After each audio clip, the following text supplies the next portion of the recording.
എൻ്റെ അച്ഛൻ INTUC-യുടെ പ്രധാനപ്പെട്ട ഭാരവാഹിയായിരുന്നു ഇലക്ട്രിസിറ്റി ബോർഡിൽ. അങ്ങനെ ഒരു കോൺഗ്രസ് പശ്ചാത്തലം, കുടുംബത്തിലെ അംഗങ്ങൾ മുഴുവൻ കോൺഗ്രസ്സുകാരാണ്.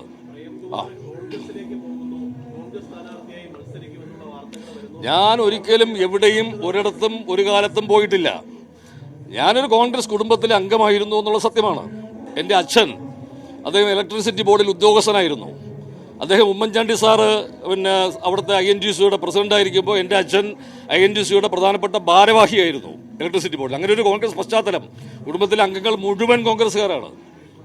ഞാൻ ചെമ്പഴന്തി SN കോളേജിൽ ബിരുദ വിദ്യാർത്ഥിയായിരിക്കുമ്പോൾ KSUവിൻ്റെ ഒരു മെമ്പറോ അംഗമോ ഒന്നും ആയിട്ടൊന്നുമില്ല. പക്ഷേ ആ പാനലിൽ ആർട്സ് കമ്മിറ്റി സെക്രട്ടറിയായിട്ട് മത്സരിച്ച ആളാണ്. അതുകൊണ്ട് പക്ഷെ പിന്നീട് എവിടെയെങ്കിലും പോയിട്ട് ഞാനൊരു മെമ്പർഷിപ്പ് വേറെ ഏതെങ്കിലും പാർട്ടിയിൽ പോയി ഞാൻ എടുത്തിട്ടില്ല.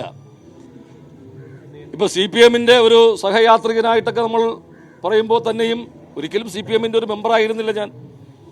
എൻ്റെ ചില നിലപാടുകളും എൻ്റെ ചില അഭിപ്രായങ്ങളും ഫാസിസത്തിന് എതിരെയൊക്കെയുള്ള എൻ്റെ ചില വിമർശനാത്മകമായ പ്രസംഗങ്ങളും ഇതെല്ലാം കണ്ടിട്ടൊക്കെ ആകണം ഒരുപക്ഷെ സഖാവ് കോടിയേരി ബാലകൃഷ്ണൻ അദ്ദേഹം പാർട്ടി സെക്രട്ടറി ആയിരിക്കുമ്പോൾ അദ്ദേഹം ഒന്നിച്ച് ചില വേദികൾ പങ്കിടുന്നു. അന്ന് എൻ്റെ ചില ലേഖനങ്ങൾ ദേശാഭിമാനി ഉൾപ്പെടെയുള്ള പത്രങ്ങളിൽ എഡിറ്റോറിയൽ പേജിൽ വരുന്നു.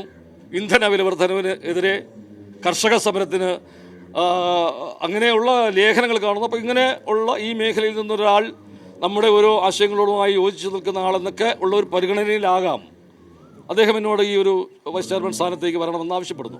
അങ്ങനെയാണ് ഞാൻ അതിലേക്ക് വന്നത്. ഇതുവരെ അങ്ങനെ ഒരു ചർച്ചയോ അങ്ങനെ ഒരു കാര്യങ്ങളൊന്നുമില്ല. അതുപോലെ എൻ്റെ ഒരു ഇതിൽ അങ്ങനെ ഏതെങ്കിലും ഒരു രാഷ്ട്രീയ പാർട്ടിയിൽ അംഗത്വം എടുത്ത് അവിടെ ഇങ്ങനെ അവരുടെ ഒരു ചട്ടക്കൂടിൽ നിന്ന് അതൊന്നും എനിക്ക് പറ്റുന്ന ഒരു രീതിയുമല്ല. എനിക്ക് സ്വതന്ത്രമായി എൻ്റെ അഭിപ്രായങ്ങൾ നിർഭയം സ്വതന്ത്രമായി എവിടെയും പറയാനുള്ള ആ ഒരു ആർജവത്തോടു കൂടി, അതിനുള്ള സ്വാതന്ത്ര്യത്തോടു കൂടി എപ്പോഴും നിൽക്കണമെന്ന് ആഗ്രഹിക്കുന്ന ഒരാളാണ് ഞാൻ. ഞാൻ അങ്ങോട്ട് പോകുമോ ഇങ്ങോട്ട് പോകുമോ എന്നുള്ളത്, ഞാനങ്ങനെ എവിടെയെങ്കിലും പോകാൻ വേണ്ടി നിൽക്കുന്ന ഒരാളാണ്. ഞാനിപ്പോൾ കുറച്ച് കാലം സ്വസ്ഥമായി ഇങ്ങനെ മറ്റെല്ലാ കാര്യങ്ങളിൽ നിന്ന് കുറച്ച് എഴുത്തും വായനയൊക്കെ ഉണ്ട്. അടുത്ത കാലത്ത് എൻ്റെ ഒരു പുസ്തകം പബ്ലിഷ് ചെയ്യുകയുണ്ടായി. കുറച്ച് മുമ്പാണ്, ദൈവത്തിൻ്റെ അവകാശികൾ എന്ന് പറഞ്ഞ് DC ബുക്സ്. അതിപ്പോൾ 6ാമത്തെ പതിപ്പിൽ വന്നിട്ടുണ്ട്, 6ാമത്തെ പതിപ്പിലേക്ക്. അപ്പോൾ ഇങ്ങനെയൊക്കെയുള്ള കുറേ സാംസ്കാരിക പ്രവർത്തനങ്ങളും എഴുത്തുമൊക്കെ ആയിട്ടാണ് ഞാൻ, അതിലൊക്കെയാണ് എനിക്കൊരു താല്പര്യം. അല്ലാതെ രാഷ്ട്രീയ പ്രവർത്തനം എൻ്റെ ഒരു മേഖലയുമായിട്ട് ഞാനിപ്പോൾ കാണുന്നില്ല. പിന്നെ ഞാൻ ഒരിക്കലും മുൻകൂട്ടി തീരുമാനിച്ചെന്തെങ്കിലും അങ്ങനെ ജീവിതത്തെ സമീപിക്കുന്ന ഒരാളല്ല. ഞാൻ തീരുമാനിച്ചതും ആഗ്രഹിച്ചതും ഞാൻ വിചാരിച്ചതുമൊക്കെ ആയിട്ടുള്ള കാര്യങ്ങളല്ല എൻ്റെ ജീവിതത്തിൽ സംഭവിച്ചിട്ടുള്ളത്. അപ്പോൾ അതിലൊക്കെ അതീതമായി ഞാനൊരു ഉറച്ച ദൈവവിശ്വാസിയാണ്.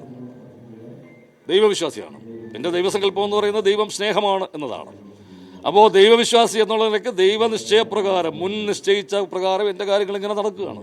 അപ്പോൾ നാളെ എന്ത് സംഭവിക്കും എന്ത് സംഭവിക്കില്ല എന്നൊന്നും എനിക്കിന്ന് പറയാൻ പറ്റില്ല. അതൊക്കെ ദൈവനിശ്ചയപ്രകാരം ചില കാര്യങ്ങൾ എൻ്റെ ജീവിതത്തിൽ സംഭവിക്കുന്നു. ഞാൻ അതിനോടൊപ്പം നിന്ന് പോകുന്നു, അത്രയേ ഉള്ളൂ. അത് ഞാനിപ്പോഴും എത്രയോ കാലമായിട്ട് പറയുന്ന ഒരാളാണ്.